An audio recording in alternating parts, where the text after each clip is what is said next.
बच्चों की। देखिए सही 7 जून भी आपको याद होगा, हम यहाँ यही प्रेस क्लब रहे, यही वो धरती है सिंध की, यहाँ पर हम आए हुए थे। गवर्नमेंट ऑफिसर ने हमारे सारे मुतालबे एग्रीड किए थे। उनमें बहन जो मुतालबे थे उसमें बायोमेट्रिक अपग्रेडेशन की थी। जो बायोमेट्रिक अपग्रेडेशन है, हमने जो डिमांड है हमारी वो कोई इसमें कंडीशनल अनकंडीशनल हो, क्योंकि पहले भी हमारे जो सिस्टम में PPS 9 में हुए थे तो उसमें सिर्फ एक ही शर्त थी कि इंटर सेकंड क्लास में हो, वो 9 ग्रेड में आ जाएगा। जैसा कि खुद गवर्नमेंट ने 14 स्केल में अभी अपॉइंटमेंट किए, 5,000 अपॉइंटमेंट किए, तो हम मांग रहे हैं कि भाई हमें ऑपरेशन जो थे वो अनकंडीशनल थे। उसमें सिर्फ आपने जो अपॉइंटमेंट किए उसमें एक ही कंडीशन है, जो भी ये सेकंड क्लास होगा उसको अपॉइंटमेंट किया जाएगा। जैसे कि हमारे जो भी उस्ताद भी है सेकंड क्लास में, एक ही कंडीशन पे।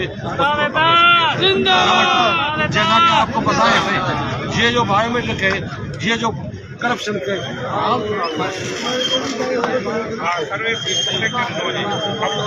फरवरी 2021 खां जेको उहा कई वञे। असां सरकार खे ॾिना आहिनि, मिनिस्टर साहिब जे सां राब्तो कयो आहे, सेक्रेटरी साहिब जी वियाप ते असां वटि special secretary, additional secretary, deputy secretary Sahib जन असां वटि आया आहिनि। असां